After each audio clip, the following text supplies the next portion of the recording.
pleased and honored to introduce a remarkable philosopher on philosophy of art and aesthetics, and especially regarding body and dance. But these realms are inseparable of the interest on Fernando Pessoa, based on a strong and fertile and very accurate philosophical concepts. You can look at the biographies written here. There's the names of the several works on these subjects.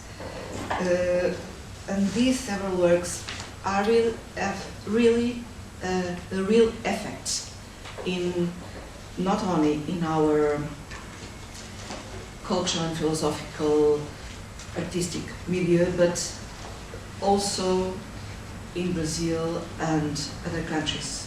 Some of these works are translated in English, in Italian, in French, and they are re-edited in Brazil. So let's start to hear the José Gil conference. Thank you. Thank you for your words. Je vais parler en français, pardon. Merci de vos paroles. Je remercie aussi Paulo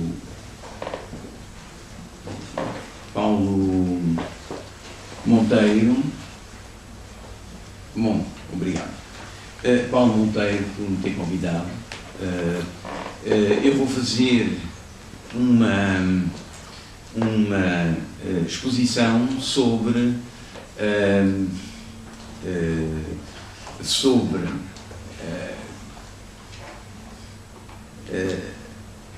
a vida, a filosofia e o teatro, Artaud e bocadinho de Deleuze.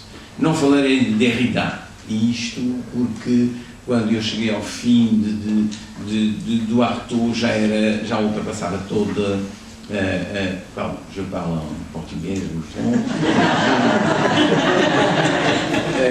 m'excuse. Je disais que le titre n'est pas celui qui est annoncé, le titre est le suivant, le théâtre, la philosophie, la vie, Artaud et Deleuze. Il y aura très peu de Deleuze parce que j'avais tellement développé, commenté Artaud que ça dépassait l'heure. Et j'ai dû couper, ce qui fait qu'actuellement, je pense, ça ne débordera pas, loin de là, les 60 minutes, j'espère moins. Dès le théâtre et dès le début du théâtre et son double, Artaud affirme avec force la nécessité pour la culture occidentale de renouer avec la vie, mieux, d'exercer la vie, soulignée par Artaud. Contre notre idée d'un art et d'une culture séparée de la vie, séparation qui est à la base de l'effondrement général de notre civilisation, Artaud réclame des expressions culturelles et artistiques qui épousent et se confondent même avec la vie. Car notre vie se décompose et pourrit. Elle manque de force. Notre culture et tout l'Occident vont ainsi à la mort. Nous sommes victimes d'une infection qui nous corrompt puisqu'elle nous enlève nos capacités de posséder notre vie. Je vais dire, impossible de l'expliquer maintenant, je vais dire que je trouve que tout ce qu'on appelle le délire de Artaud est pour moi du littéral, et je peux le montrer. Je ne vais pas le faire. Donc, quand il dit nous sommes victimes d'une infection, c'est une infection, c'est pas une métaphore. Or, pourquoi bon, elle manque de force. Dans l'ensemble des expressions artistiques, il y en a une qui peut quand même régénérer cette vie et nous redonner des forces, c'est le théâtre. Et pourquoi le théâtre? Parce que le théâtre conserve, entre tous les arts, conserve intact un résidu précisément de vie intacte. Et pourquoi le théâtre conserve ce résidu de vie? Parce que, comme il dit, le théâtre se sert de tous les langages artistiques et n'étant pas un langage au sens des autres arts. Précisément, l'une des caractéristiques de ce langage, c'est de produire des ombres. Des ombres, ce sont des doubles de la vie.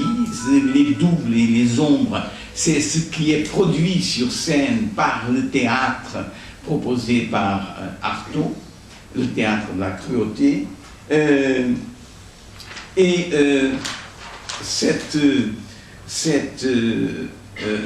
Ces ombres et cette production de théâtre va pouvoir avoir deux effets. Un effet négatif de destruction de la culture et de tout ce qui emprisonne, pour employer un mot de Leuzien, emprisonne la vie, mais qui est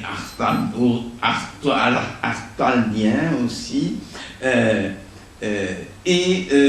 un effet positif qui est de pouvoir guérir le mal. Ainsi les formes de ce qui nous emprisonne dans la culture doivent être brutalisées et détruites. L'acteur peut le faire, rejoignant ce qui survit aux formes et produit leur continuation. Artaud n'est pas contre les formes, il est contre les formes qui se prennent pour l'essence du théâtre, alors que derrière ces formes vides et pétrifiées de notre culture se trouvent les ombres vraies ou des doubles qui conservent la vie. Car, je cite, le double du théâtre, c'est la vie, et il écrit dans un texte de 1945 à Rodez, car si le théâtre double la vie double le vrai théâtre. Il y a donc dans l'essence même de la vie un mouvement qui reproduit les caractéristiques du théâtre, les conflits, les oppositions, les drames. Voilà qui fait du théâtre un art privilégié. Cependant, il ne faut pas oublier que l'on se trouve encore à un niveau pré-linguistique, c'est-à-dire pré-formel. La vie double le théâtre, non pas parce qu'elle reproduit le langage théâtral, mais parce qu'elle déploie dans son mouvement les tendances propres au théâtre. Quelles tendances? Les tendances du théâtre à doubler la vie nous renvoient en deçà des formes, aux forces et aux signes. Aux signes intensifs, aux sources des formes qui, à leur tour, renvoient aux intensités d'avant les formes. Qu'est-ce que la vie? Écoutons plutôt Artaud. Aussi bien, quand nous prononçons le mot de vie, faut-il entendre qu'il ne s'agit pas de la vie reconnue par le dehors des faits, mais de cette sorte de fragile et remuant foyer auquel ne touchent pas les formes. Et s'il est encore quelque chose d'infernal et de véritablement maudit dans ce temps, c'est de s'attarder artistiquement sur des formes au lieu d'être comme des suppliciés que l'on brûle et qui font des signes sur leur bûcher. Fin de citation.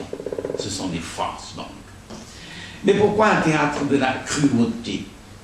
Pour répondre aux multiples critiques dont ce titre fut l'objet, Artaud s'en est longuement expliqué. Je cite: « J'aurais dû spécifier l'emploi très particulier que je fais de ce mot, cruauté, et dire que je l'emploie non pas dans un sens épisodique, accessoire, par goût sadique et perversion d'esprit, par amour des sentiments à part et des attitudes malsaines, donc pas du tout dans un sens circonstanciel, Il ne s'agit pas du tout de la cruauté vice, de la cruauté bourgeoisement, pardon, de la cruauté bourgeonnement d'appétit pervers et qui s'exprime par des gestes sanglants, mais au contraire d'un sentiment détaché et pur, d'un véritable mouvement d'esprit, lequel serait calqué sur le geste de la vie même. Fin de citation, lettre à Jean Paulhan, 1932. Faut-il dire alors que la cruauté exclut tout sans verser tout sadisme? Non pas, car la vie elle-même implique le mal, et l'irruption de la vie où la création se heurte à la matière, aux choses et aux êtres, si, je cite, puisqu'il est entendu que la vie, c'est toujours la mort de quelqu'un. Lettre sur la cruauté, à Jean Paulhan aussi. Mais ce n'est pas là le plus important. Ce qui définit la cruauté, c'est un déterminisme supérieur. Je cite, « Il y a dans la cruauté qu'on exerce une sorte de déterminisme supérieur auquel le bourreau suppliciateur est soumis lui-même et qu'il doit être, le cas échéant, déterminé à supporter. La cruauté est avant tout lucide, c'est une sorte de direction rigide, la soumission à la nécessité. » Fin de citation. Que veut dire Artaud? Deux choses surtout. D'abord, qu'il y a dans tout acte de vie, de création ou d'action, une nécessité implacable, une sorte de passage à l'acte ou à l'existence qui implique une rigueur cosmique, sans quoi il n'y aurait ni irruption de vie, ni création. Dans toute volonté, il y a une cruauté.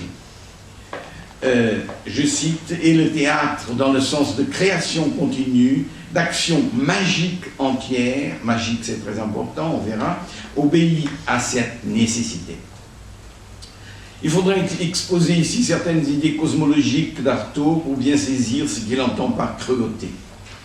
Métaphysiquement parlant, comme il dit, le bien est un résultat, le mal est permanent. Le mal s'est imposé partout et tout acte de vie qui vient le troubler est une cruauté et une douleur. Je cite, « Tout ce qui agit est une cruauté. » C'est sur cette idée d'action poussée à bout et extrême que le théâtre doit se renouveler. L'idée de théâtre de la cruauté s'intègre donc dans les vues cosmologiques d'Artaud. Je cite, « L'effort est une cruauté. L'existence par l'effort est une cruauté. » Enfin, à la cruauté de la création par le Dieu caché s'ajoute la cruauté de tout acte du bien. Tout est dit dans le texte suivant. Je cite, « Il y a dans le feu de la vie, dans l'appétit de vie, dans l'impulsion irraisonnée à la vie, une espèce de méchanceté initiale. Le désir d'Éros est une cruauté puisqu'il brûle les contingences. La mort est cruauté, la résurrection est cruauté, la transfiguration est cruauté, puisqu'en tous sens et dans un monde circulaire et clos, il n'y a pas de place pour la vraie mort, qu'une ascension est un déchirement, que l'espace clos est nourri de vie et que chaque vie plus forte passe à travers les autres, donc les mange dans un massacre qui est une transfiguration et un bien. Ce n'est pas métaphorique pour Artaud, et pas pour moi. Dans le monde manifesté métaphysiquement parlant, le mal est une loi permanente, ce qui est bien est un effort et déjà une cruauté surajoutée à l'autre. Fin de citation. Dans cette cruauté inhérente à la vie, tout mouvement est douleur. La vie est liée à la douleur et à la souffrance, puisque tout mouvement implique cruauté. Et puisque la pensée d'Artaud est moniste, la vie et la douleur traversent toutes les choses, le corps et l'esprit, le physique et le biologique. Un philosophe lecteur d'Artaud, Gilles Deleuze, a bien saisi cette espèce de douleur cosmique qu'il rapporte à sa propre théorie de la dramatisation de l'idée dont on a parlé. Je cite, « Lorsqu'Artaud parlait du théâtre de la cruauté, il le définissait seulement par un extrême déterminisme, mouvement de gravitation tournant et blessant, capable de toucher directement l'organisme, pure mise en scène sans auteur, sans acteur et sans sujet. Même le ciel souffre de ses points cardinaux et de ses constellations. Différence et répétition. C'est pourquoi la cruauté est liée à la conscience, à l'extrême lucidité dans la douleur. Deuxièmement, il faut comprendre la cruauté liée à l'excès et à l'intensité de vie. D'une part, la précision et la rigueur implacable de tout acte de volonté, ce déterminisme supérieur, heurtent les contingences ordinaires.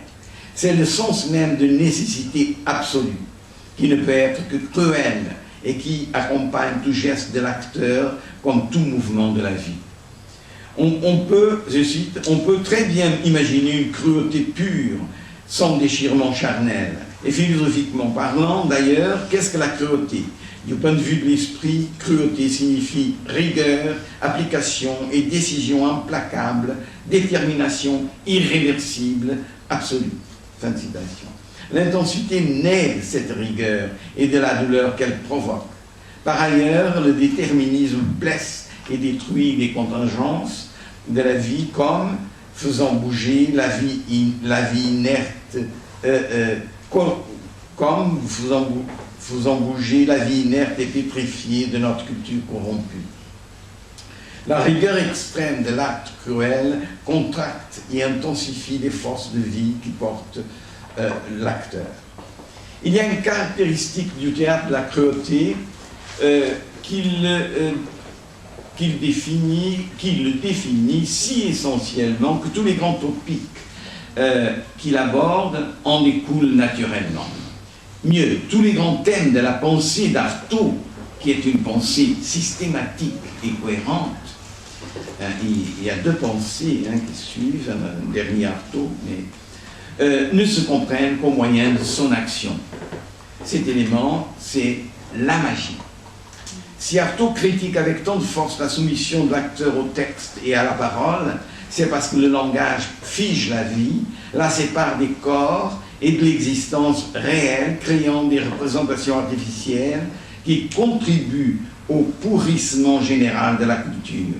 Il faut construire un autre théâtre qui agisse directement sur les nerfs et le cœur, dépouillé de toute médiation. Or, un théâtre non du langage, mais du non-verbal, du pré-verbal, qui créera une poésie dans l'espace, expression récurrente, dépouillée de toute médiation. Un théâtre non du langage, je l'ai dit, utilisant tous les moyens d'expression sur une scène, comme la musique, danse, plastique, pantomime, mimique, gesticulation, intonation, architecture, éclairage et décor. Constamment, il est dit. Ce théâtre qui doit s'adresser directement au sens, agit à travers des forces, réveille les énergies endormies du spectateur, transmet immédiatement le pouvoir de penser et d'agir d'un corps à l'autre. C'est un théâtre magique. Deux idées essentielles. D'abord, c'est par la magie qu'on atteindra, qu'on épousera et qu'on créera le vrai mouvement de la vie. Le langage, les grandes constructions philosophiques ou religieuses restent abstraites, ne captant pas le réel et la vie. Seule la magie du corps, et surtout du corps de l'acteur et du corps d'Artaud, plus tard, seule la magie du corps peut efficacement, un mot constant chez lui, saisir la vie et en contaminer les autres corps. Je cite, « Pour qui a oublié le pouvoir communicatif et le mimétisme magique d'un geste, le théâtre peut le lui réapprendre parce qu'un geste porte avec lui sa force. » Fin de citation. Qu'est-ce que la magie? À la fois l'action des forces et son résultat, ainsi que le moyen qu'ont certains hommes de le provoquer. Et il y a deux types de magie, selon Artaud. Une magie noire, maléfique, qui pourrit le corps et empoisonne l'Occident, et une magie curative, à l'œuvre dans le théâtre de la cruauté et qui devient alors un théâtre de la curation cruelle, dans une expression qui vient bien plus tard, dans les années 40. Dans les deux cas, il s'agit de communication directe d'énergie entre deux entités ou substances hétérogènes qu'aucune sorte de causalité connue ne pourrait expliquer, entre l'esprit et le corps, entre le geste d'un acteur baliné, par exemple, du Bali, et le type d'expérience qu'il suscite chez le spectateur, comme si ce dernier avait subi l'effet d'une action réelle. Parce que toute médiation manque entre la cause et l'effet, tous deux substantiellement différents, la causalité magique se situe hors de la sphère de la raison. Et parce qu'elle établit une liaison immédiate, la magie amplifie la force. Par exemple, le théâtre de la cruauté emploiera des notions telles que le chaos, avec un grand C, la fatalité, des notions métaphysiques, je cite, qui portent avec elles leur énergie afin de retrouver en nous ces énergies qui, en fin de compte, créent l'ordre et font remonter le taux de la vie. Créer l'ordre parce que le théâtre suppose l'anarchie, comme nous allons le voir. La force magique charrie une violence imparable qui force les corps et vainc tout obstacle. Par ailleurs, parce que l'action magique se déroule à une échelle microscopique, ce qui lui permet d'échapper à la répression du pouvoir institutionnel macro, elle est invisible et secrète. Artaud en est bien conscient. Dans de multiples textes sur le théâtre, il est question de magie et de sorcellerie, si bien que l'action d'un corps sur l'autre est avant tout magique, c'est-à-dire intense, immédiate, invisible et efficace. Si nous pouvons nous rapporter à Deleuze et aux particules virtuelles qu'un corps émet, des vibrations, et nous avons là une idée de comment cette action se fait. Si dans le théâtre son double, il veut en finir avec le théâtre soumis à un texte préétabli et à la parole qui seule porte le sens, c'est pour créer une communication magique directe. Je cite, « Or, changer la destination de la parole au théâtre, c'est s'en servir dans un sens concret et spatial. C'est la manipuler comme un objet solide et qui ébranle les choses, dans l'air d'abord, ensuite dans un domaine infiniment plus mystérieux et plus secret, mais qui lui-même admet l'étendue. C'est ainsi que cette identification de l'objet du théâtre avec toutes les possibilités de manifestation formelle et étendue fait apparaître l'idée d'une certaine poésie qui se confond elle-même avec la sorcellerie. » Fin de citation. Artaud, c'est toujours dans le théâtre son double. Artaud décrit très précisément ce que nous avons appelé ailleurs la parole-action, ce que Deleuze a appelé dans Artaud, chez Artaud, le mot souffle. Parce qu'il y a toute une histoire de souffle, une technique des souffles dont je ne parlerai pas. Décrit très précisément ce que nous avons appelé la parole-action, celle qui agit par ses vibrations phonétiques et matérielles comme une chose. Citation, c'est sous cet angle d'utilisation magique et de sorcellerie qu'il faut considérer la mise en scène, non comme le reflet d'un texte écrit, mais comme la projection brûlante de tout ce qui peut être tiré de conséquences objectives d'un geste, d'un mot, d'un son, d'une musique et de leur combinaison entre eux. Cette projection active ne peut se faire que sur la scène et ses conséquences trouvées devant la scène et sur la scène. Et l'auteur, qui use exclusivement de mots écrits, n'a que faire et doit céder la place à des spécialistes de cette sorcellerie objective et animée. Fin de citation. La magie a encore deux effets majeurs. Elle réveille des forces endormies et, hypnotisant l'individu, débusque dans son corps les plus subtiles notions. Il faudrait ici l'expliquer. Comment ? Parce que, dira-t-il, ces vibrations atteignent les organes les plus fins, les organes qui cache les énergies de vie et les soulève et les libère. Il a, dans Aliéner l'acteur, dans 3 textes écrits pour être lus au Colombier, etc., il y a tout cela, il l'explique de façon magnifique. La magie, donc, c'est soit la parole-action ou le geste-action du théâtre de la cruauté épouse dans son mouvement où il s'engendre lui-même en communiquant le sens même de son langage, c'est-à-dire de ses formes, mais des formes qui ont capté des forces et qui émanent maintenant de forces.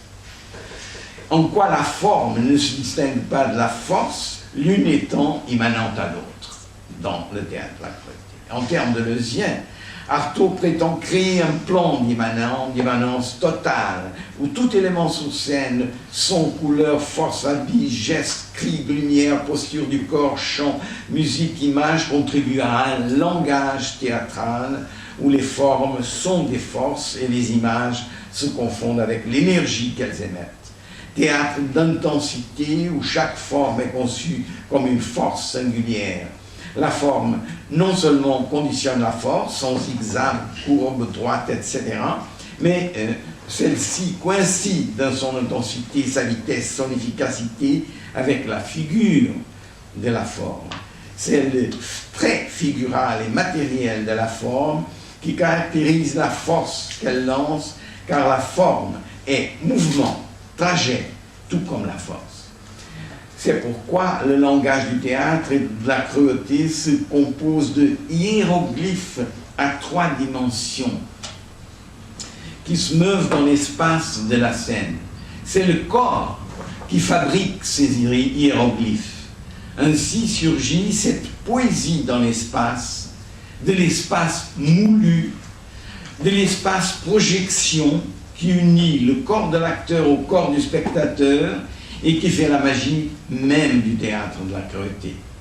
Voici un texte qui montre comme ce langage magique exprime des couches très subtiles de sens grâce à l'immanence des forces aux formes.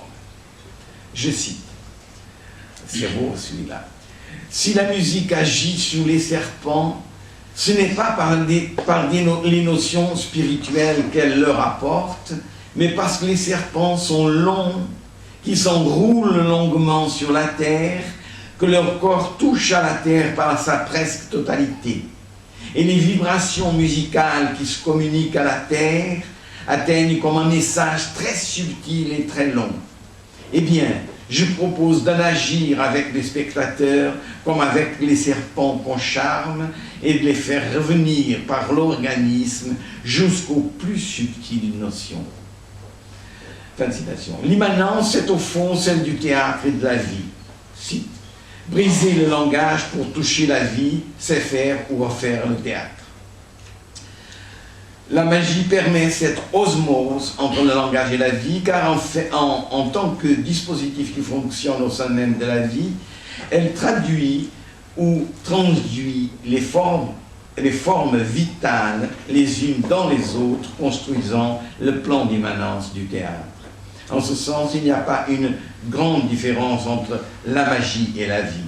La première multiplie la seconde, l'intensifie, la purifie, la libère. Son action est si puissante qu'elle peut transformer et guérir l'humanité. Magie de curation cruelle. À cette magie puissante de vie s'oppose la magie noire qui corrompt le monde. Il y a toute une logique dont je ne parlerai pas de cette magie noire et de cette corruption. Le théâtre de la cruauté parviendra peut-être, les textes varient un peu à ce sujet, à la vaincre et à refaire l'humanité. Je cite maintenant un poème.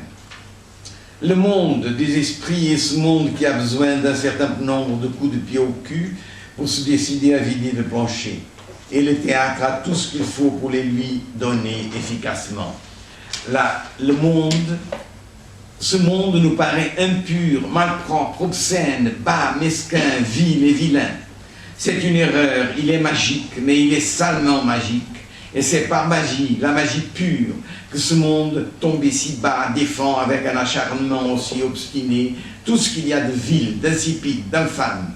C'est par les manœuvres de magie noire qu'il meuble tout l'air dont nous sommes suffoqués de cette pullulation agressive de larves qui constitue ces gardes du corps.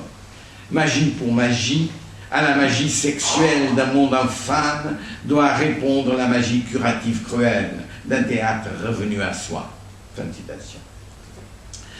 Ce théâtre revenu à soi, théâtre magique, est aussi un théâtre métaphysique. En fait, Artaud refuse délibérément cette expression, préférant parler de mise en scène métaphysique. Pourquoi ce refus et pourquoi cette relation étroite entre la mise en scène théâtrale et la métaphysique? S'il regrette d'utiliser le terme de métaphysique, c'est parce qu'il refuse la métaphysique des systèmes philosophiques.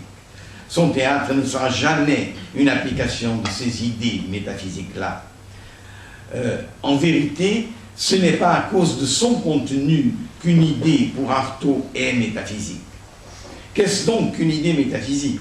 Et pourquoi la mise en scène du théâtre de la cruauté doit-elle produire des idées métaphysiques? En vérité, il n'y a pas d'idée métaphysique en soi, existant par soi, comme les idées platoniciennes.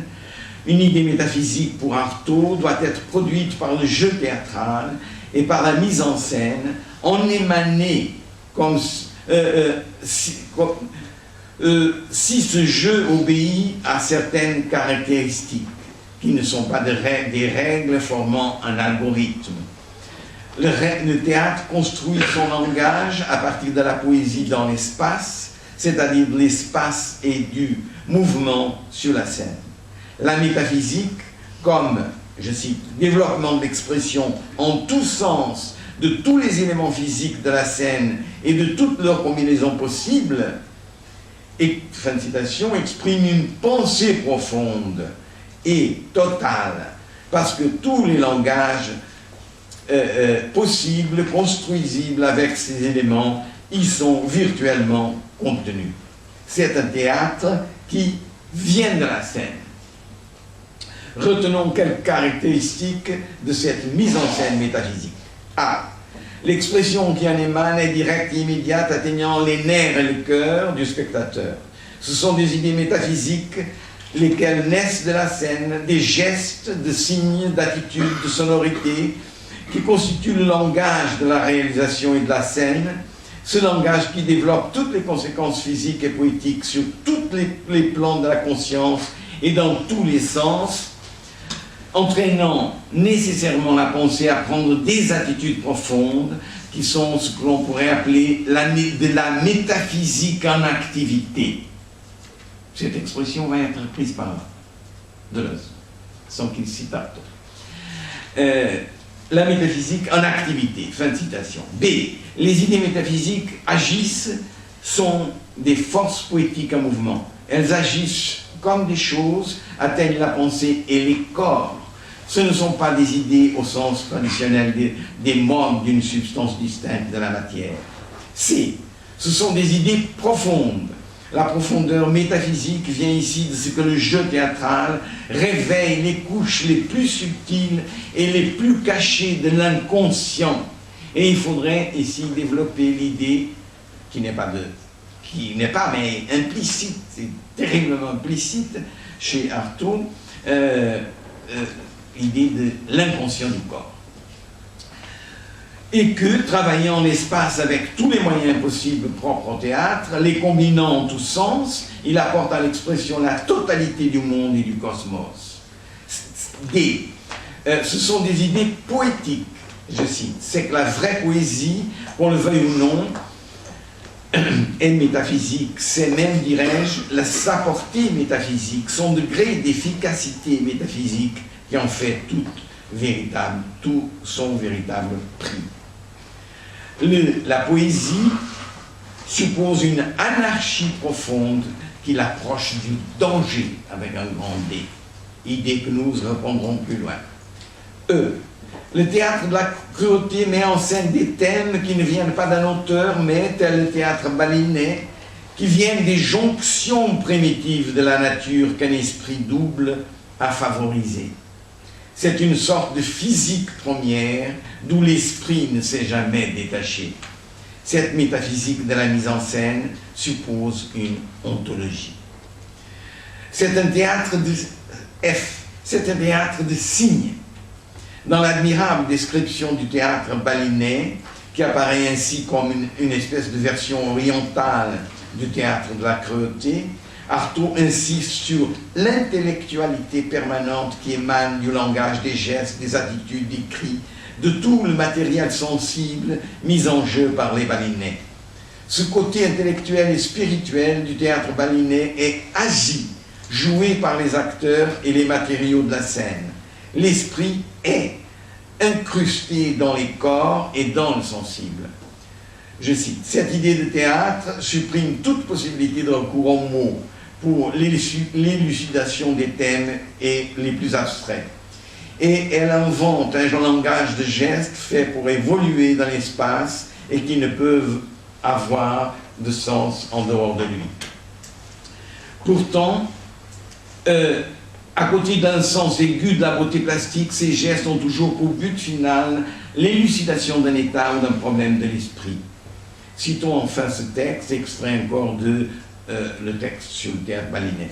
Il y a un bourdonnement grave de l'instinct dans ce théâtre, mais amené à ce point de transparence, d'intelligence, de ductilité, où elle semble nous rendre d'une manière physique quelques-unes des perceptions les plus secrètes de l'esprit. Les acteurs, avec leurs costumes, composent de véritables hiéroglyphes qui vivent et se meuvent. Et ces hiéroglyphes à 3 dimensions sont à leur tour subrodés d'un certain nombre de gestes, de signes mystérieux qui correspondent à l'on ne sait quelle réalité fabuleuse et obscure. Il y a quelque chose qui participe de l'esprit d'une opération magique dans cette intense libération de signes, retenus d'abord et jetés ensuite soudainement dans l'air. Je crois que ça va aller. Nous avons une idée maintenant de la façon dont Artaud rapproche le théâtre de la philosophie à travers ce qu'il appelle les idées métaphysiques de la mise en scène.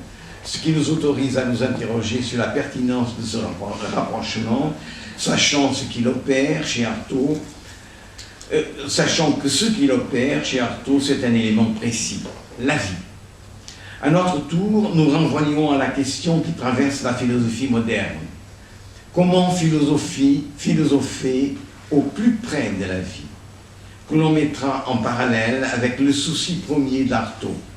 Comment bâtir un théâtre qui se confonde avec la vie même? S'il y a parallélisme entre ces deux questions, c'est parce qu'elles résonnent l'une sur l'autre, multipliant les échos, c'est-à-dire les problèmes, les pensées, les solutions qu'elles découvrent. Si bien que tout comme Artaud est amené à concevoir une mise en scène qui est une métaphysique en activité, on est peut-être en droit de concevoir la philosophie comme le mouvement d'un drame.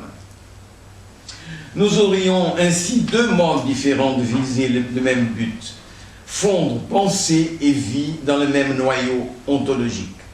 Alors, les résonances entre théâtre de la cruauté et pensée philosophique ne formeraient pas un cercle constituant seulement une autre manière de réaliser l'ontologie. Le théâtre et la philosophie coïncideraient parce que chacun d'eux se confond avec la vie.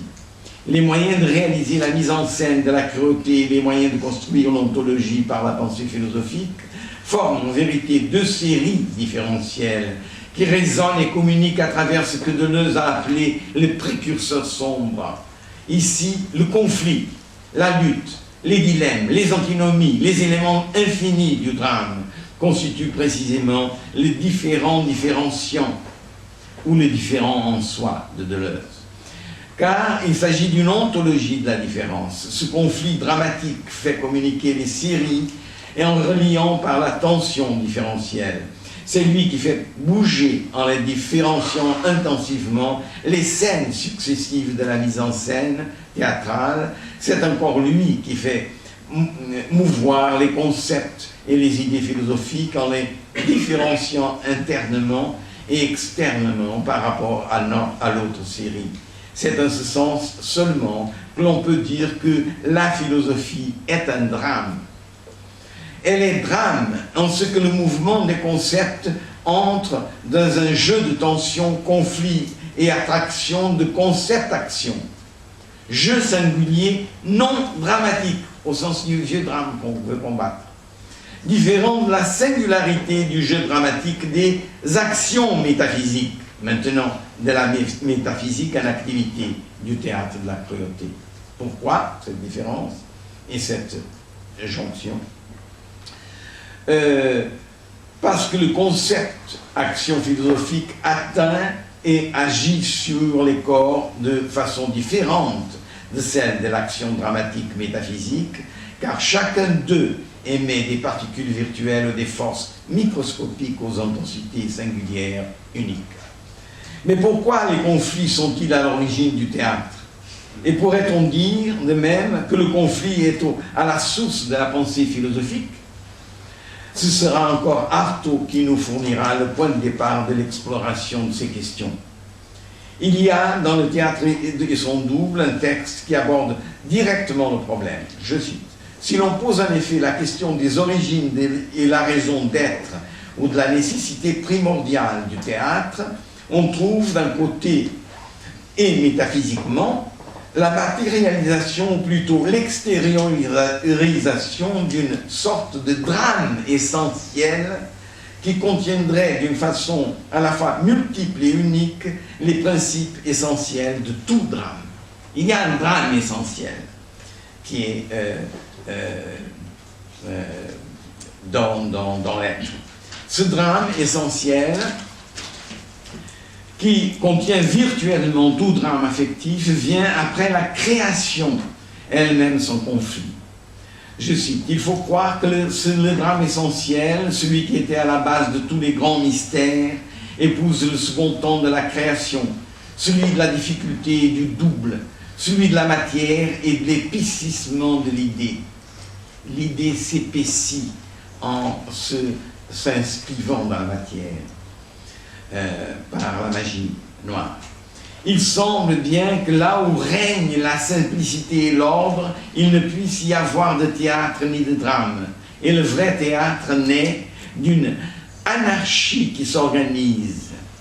Après des luttes philosophiques qui sont le côté passionnant de ces primitives unifications. C'est extraordinaire, texte, n'est-ce pas?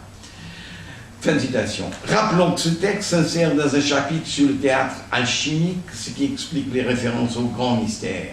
Rappelons que cette espèce de mythe cosmogonique parle d'une première création, puis d'une deuxième, où naît le conflit. Ce premier temps ne semble pas renvoyer à une origine ou à l'un où le même régnerait.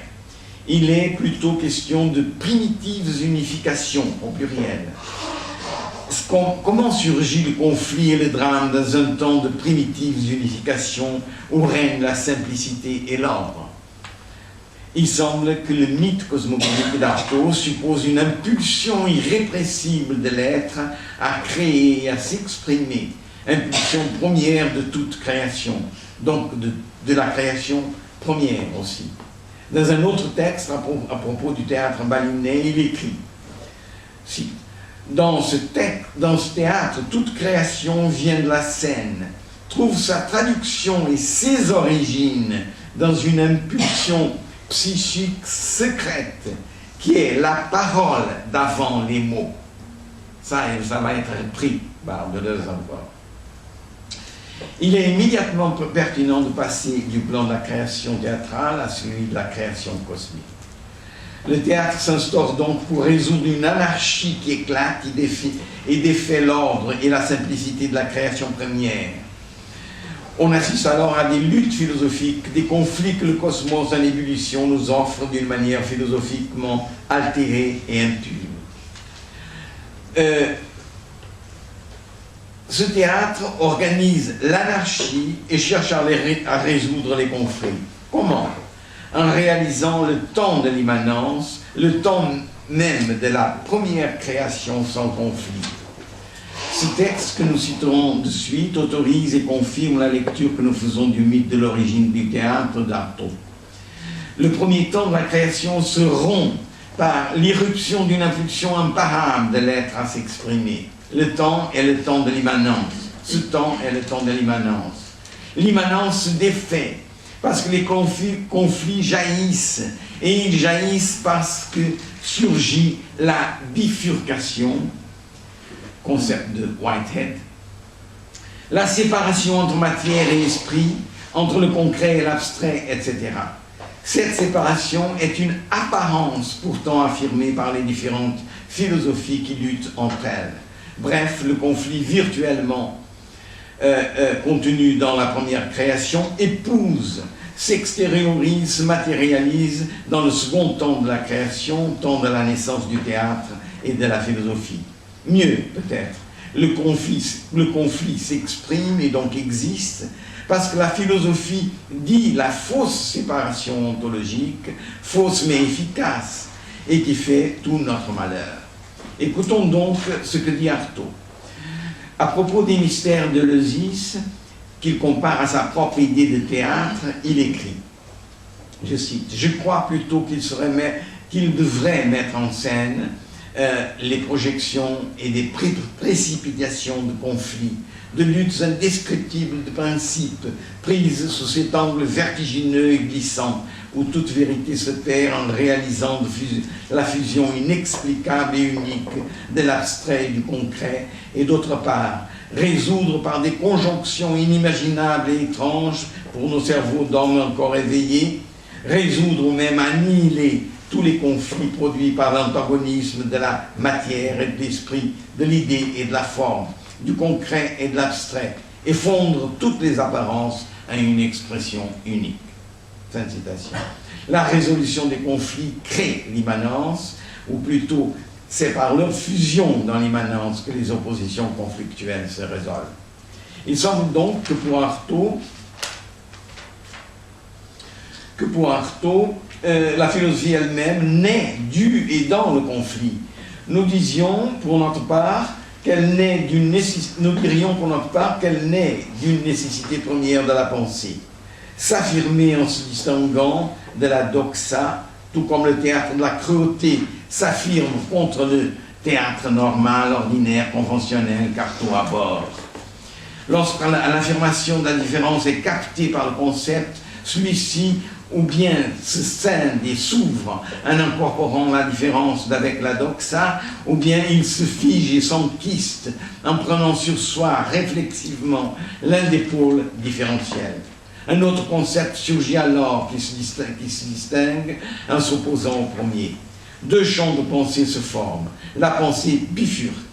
La matière devient substantiellement le contraire de l'esprit, le sensible s'oppose à l'intelligible, etc.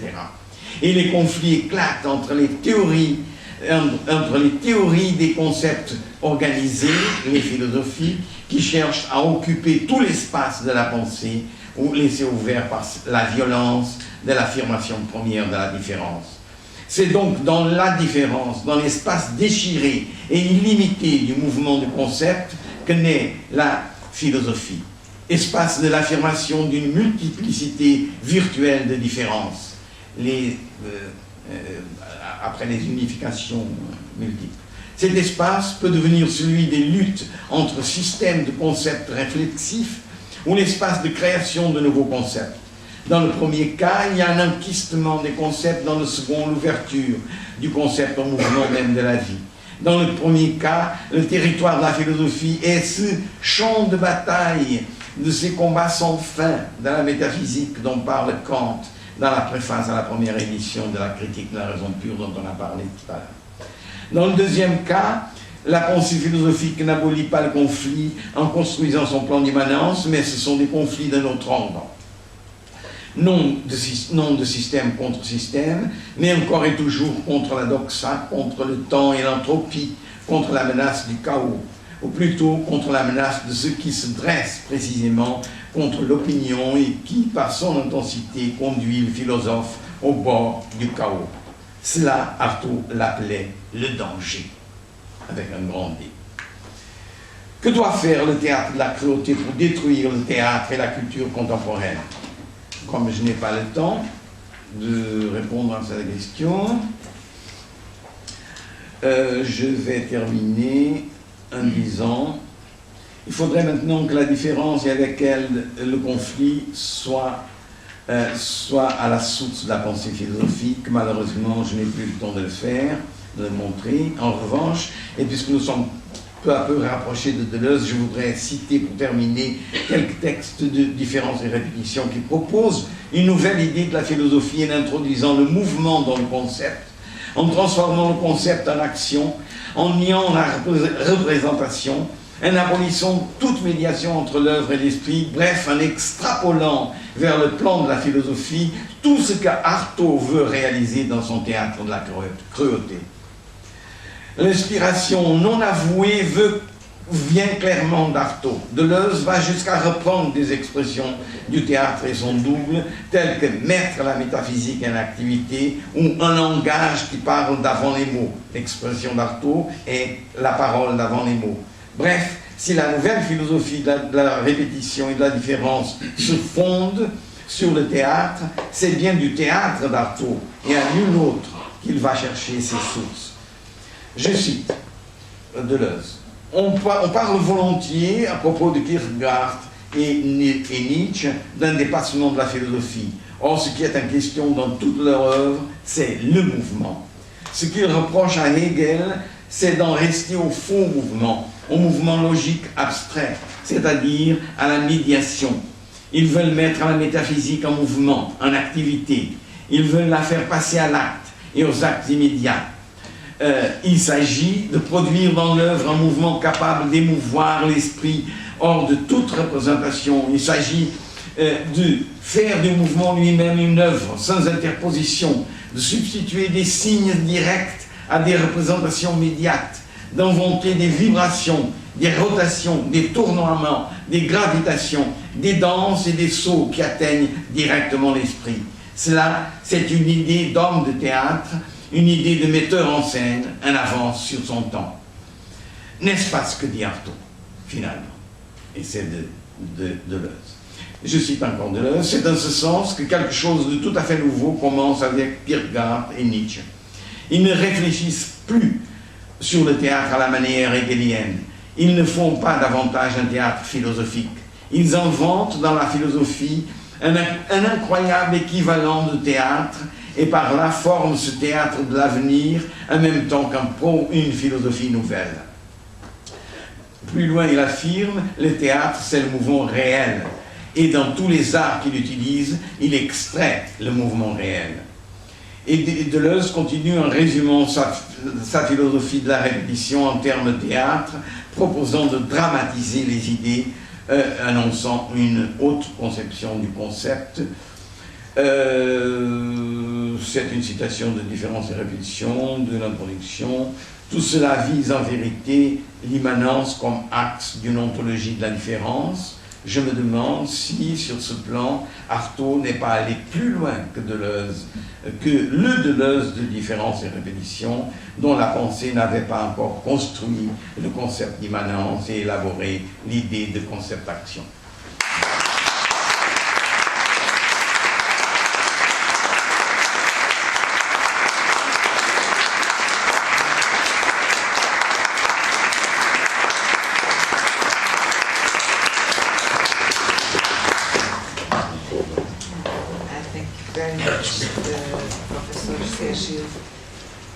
For this brilliant conference paper, and I invite the audience to put questions now, just now, because later it will be not possible.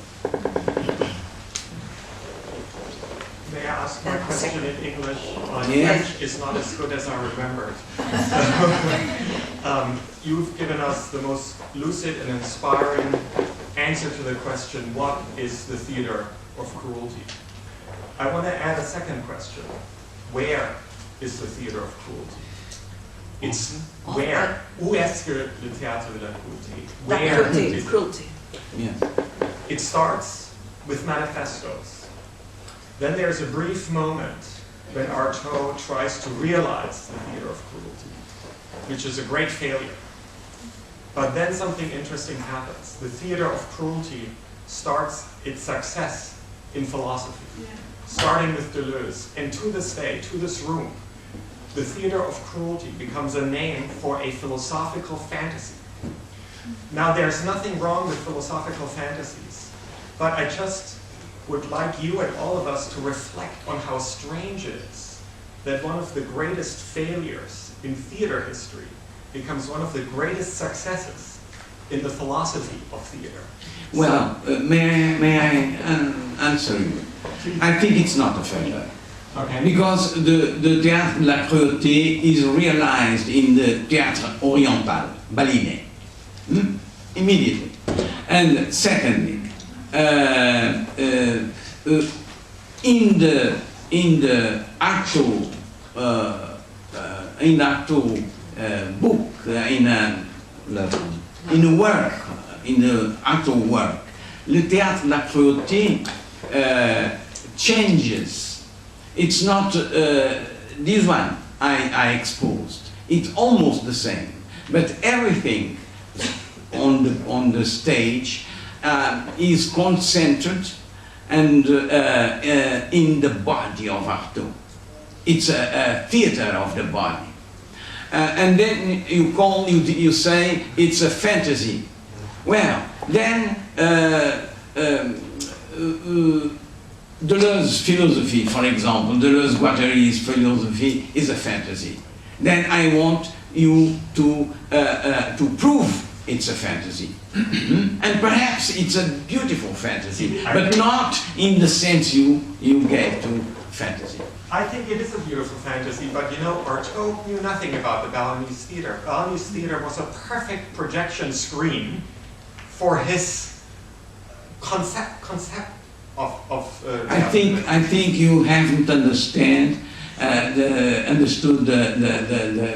the real effect, the real action of two bodies, or two bodies in the théâtre de la cruauté.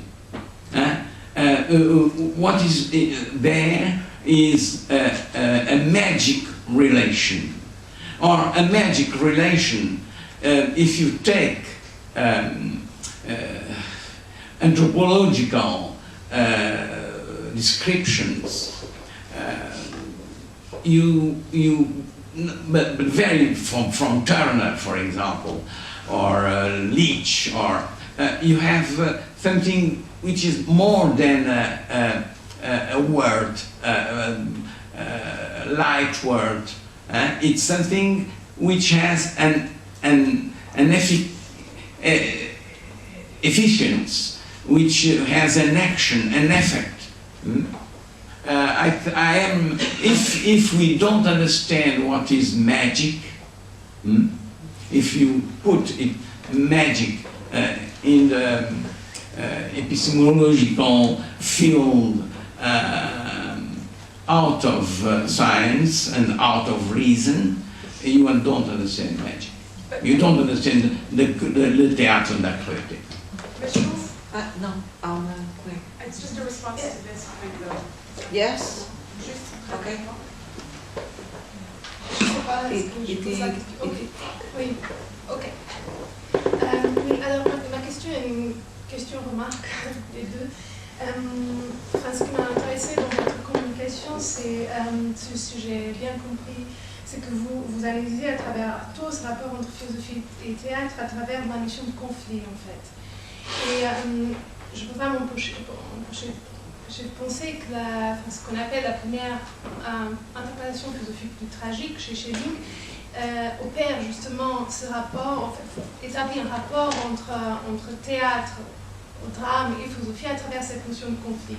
Pour Schelling, c'est que dans la tragédie grecque, par exemple, ça signifie concrètement dans la tragédie grecque, il y a la mise en scène d'un conflit qui est entre nécessité et liberté, qui correspond à un problème philosophique qui est celui de la liberté humaine, qui oppose pour lui des grands systèmes philosophiques. Maintenant, ma question est par rapport à cette notion de conflit, et justement, par exemple, dans le modèle chirurgien, c'est cette notion de conflit permet d'approcher théâtre et philosophie. Elle permet aussi de les différencier, parce que la mise en scène d'un conflit, en fait, est dans une certaine mesure, fait signe vers la résolution d'un conflit d'une certaine manière, mais la philosophie est là pour le penser, en fait, ce que le théâtre ne peut pas expliciter. Et donc ma question maintenant est, dans cette approche que vous avez fait entre philosophie et théâtre à travers la notion de conflit, est-ce qu'il y a encore de la place pour une distinction entre ce conflit qui est à la source de la philosophie et le conflit dans le théâtre, entre le constitutif du théâtre? Là, il faudrait... il y a plusieurs couches dans ce que vous dites, couches de questions. Première question, c'est la dernière, la vôtre. Est-ce qu'il y a la place pour un conflit, pour une source des conflits? Bien, je vous renvoie à une mythologie. C'est quelque chose qui a à voir. Mais il y croit à ça. Je ne peux pas, je dis il y croit parce que moi, je ne suis pas sûr. Ce que je suis sûr, c'est que dans ce que je n'ai pas fait, et je dis qu'il faudrait le faire, c'est faire naître le conflit de la différence. Le conflit, ce n'est pas le conflit d'une... et il n'y a pas que le conflit. Il n'y a pas que le conflit entre des oppositions ou des contraires. Il y a bien des figures du drame dont je n'ai pas parlé. Il y a des figures qui sont logiques, les antinomies, les dilemmes. Et puis le drame, ce n'est pas seulement le conflit. Je n'ai parlé que du conflit. Mais un drame, c'est la multiplicité de ce qu'on peut appeler, on a appelé toujours les caractères, les personnages. N'est-ce pas? Et qui, après, ne sont pas des personnages. Aujourd'hui, on fait un théâtre sans personnages. Il y a donc la question du sujet, dont je n'ai pas parlé, mais qui est implicite. Je n'ai parlé que d'une chose simple, parce qu'il y insiste vraiment beaucoup dans le théâtre et son nom, et son goût. Mais il a aussi d'autres. Dans le texte de Deleuze parle de beaucoup plus de types de mouvements, de torsion, de rotation, de gravitation, de tas de choses, qui sont des conflits. La première question, je ne me souviens plus. La vôtre. Oui, bon, c'était plutôt une remarque, c'était par penser comment le conflit permet de penser ce rapport entre philosophie et théâtre. Si on a en tête, par exemple, un modèle comme le modèle de Schelling, qui me paraît, en tout cas, à ma connaissance, la première tentative vraiment de faire ce rapport entre philosophie et drame, bon, il ne parle pas de théâtre, mais de drame, à travers cette notion de conflit, mais c'était plutôt une remarque, en fait, Please. Non, c'était juste une précision par rapport au théâtre de la cruauté. Je pense que c'est pas du tout dans le théâtre balinaire qu'Artaud a vu dans l'exposition universelle, etc. Mais précisément, Tarahumara, quand il était dans la montagne, et c'est seulement dans Pour en finir avec le jugement de Dieu qu'il a réalisé en fait un théâtre de cruauté. Donc je pense que vous parlez de magie, mais c'est pas du tout dans un théâtre oriental balinaire qui est en fait très stylisé, qui est très rigide, mais au contraire dans cette rencontre terrible, horrible, avec en fait pour lui l'expérience du peyote, etc., qui a lancé vraiment la dernière phase de cette conceptualisation. Je pense que ce qui est intéressant là, c'est que dans Pour en finir avec le jugement de Dieu, oui, mais je vous ai... D'accord, merci. Mais j'ai parlé du théâtre et son double. Je ne suis pas allé plus loin. J'ai seulement dit que la conception du théâtre de la cruauté a changé. Non, mais c'était par rapport... à la cruauté. Oui, non, mais c'était par rapport à la réflexion que le théâtre de cruauté n'a en fait jamais existé. Vous avez dit oui, précisément, dans le théâtre balinaire. C'est-à-dire que en fait, c'est ce qu'avait dit Martin tout à l'heure, c'est une projection que le théâtre balinaire serait le théâtre de la cruauté.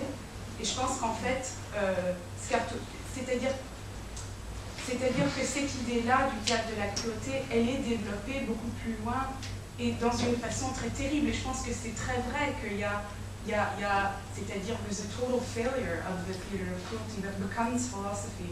I think Mallarmé is another example of a failure of a project that passes into philosophy, and I think that it's a really interesting reflection, and I just wanted to continue this point, de reprendre cette question de la magie que vous aviez, à laquelle vous nous aviez dirigé,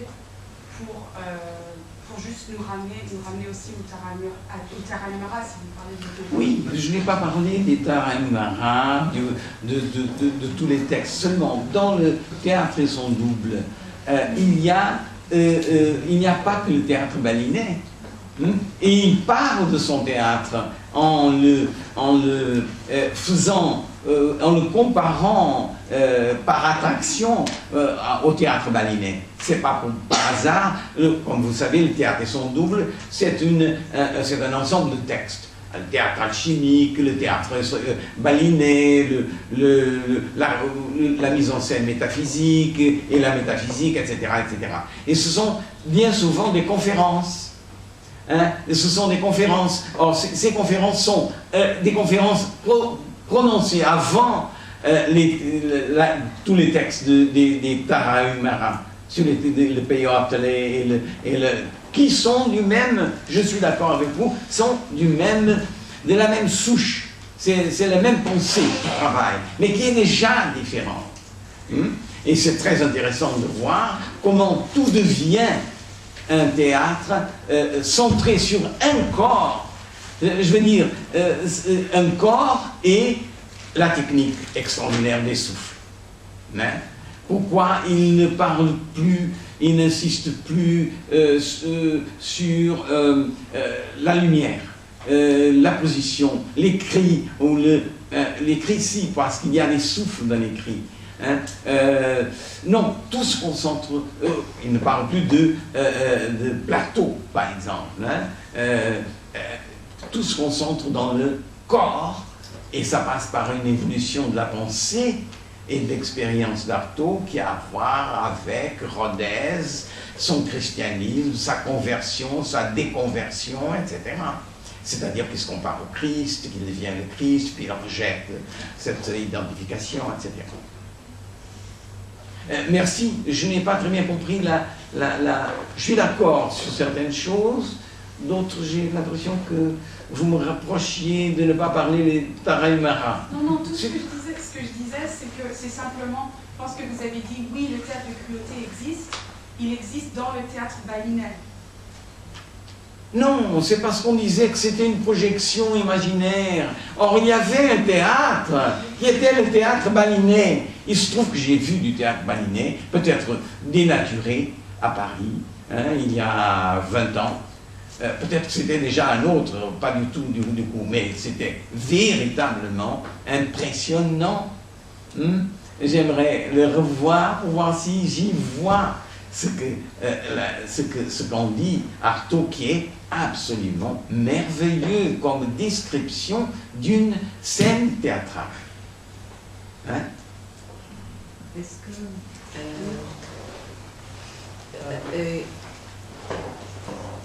primeiro o João Pedro, depois penso que foi isso. Se eu, não, é que eu vi o seu braço primeiro, portanto não sei. Depois a Ana, está bem? C'est juste une petite question. Ce qui concerne aussi le rapport entre philosophie et théâtre. Le but d'Artaud est d'annuler une certaine distance, toute espèce de médiation. Et ma question en ce qui concerne Deleuze, et s'il est possible de se débarrasser de toute distance, par exemple quand on pense à l'empirisme transcendantal, par exemple. Très rapidement, se débarrasser comment? Conceptuellement ou dans la pratique? Je vous renvoie immédiatement une idée sans médiation. Le devenir cafard de la métamorphose de Kafka. Il n'y a pas de médiation. Le terme médiation est rejeté par Artaud et rejeté par Deleuze, par les deux. Oui, d'accord. C'est juste la question, c'est même si on peut rejeter par exemple la notion de médiation sans abolir la notion de distance, sans que la distance soit encore... Mais c'est ça même la magie. Vous venez de définir la magie. C'est qu'on peut le faire à distance, sans médiation. C'est ça la magie. L'influence, l'action à distance, comme on dit, ces histoires magiques que la science méprise de façon terrible. Qu'est-ce que nous faisons là avant de parler de la magie? Allons voir qu'il y a beaucoup. Anna. Oui, là on sait que Artaud a été très important du point de vue visionnaire et on parle, je me demande en ce moment si vous arrivez à retrouver Artaud sur des mises en scène plus contemporaines, c'est-à-dire après Artaud, et disons que est-ce qu'on pourrait trouver cette mise en acte d'Artaud chez Grotowski ou chez Fura Dalbaus? Et qu'est-ce qui peut devenir après tout cela? Est-ce qu'on peut caractériser ces manifestations artaudiennes chez, par exemple, ces deux exemples, et quoi après? C'est-à-dire je n'en sais rien, il faudrait un metteur en scène pour le dire. Parce que, comme Artaud dit, ça vient de la mise en scène. Vous comprenez, quand on dit on n'a pas réalisé, l'impression que j'ai, c'est qu'on n'a jamais réalisé, comme dit, je suis d'accord, on n'a jamais réalisé de façon totale le théâtre d'Artaud. Alors, il faut savoir si on n'a pas réalisé parce que c'est irréalisable, ou si c'est par ignorance. Ignorance, par exemple, du système de souffle qu'il va chercher dans la Kabbale et qui est fantastique. Avec un souffle, hein, vous soulevez un organe.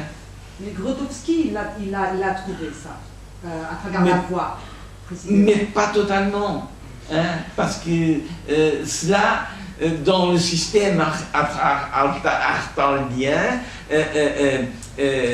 ça va avoir une influence circulaire et avec la même force ou s'amplifiant sur tout le monde. C'est-à-dire le fait même que Artaud s'est guéri et puis il écrit un poème où il dit, à la fin de sa vie même, les années 48 déjà, il a quelques poèmes où il dit je me suis guéri, il dit toujours je suis pas fou, il n'est pas fou, mais et puis il dit non, je ne suis pas guéri, ça va mal encore parce que l'humanité ça va mal encore, etc. Puis il reprend, ça c'est la preuve même que parce que la réalisation du théâtre de la cruauté dans sa forme finale, je ne dis pas parfaite, je dis dans sa forme finale telle qu'elle a été conçue par Artaud, si elle était réalisable, elle aurait guéri Artaud et l'humanité. Voilà. Oh, nous sommes tous malades.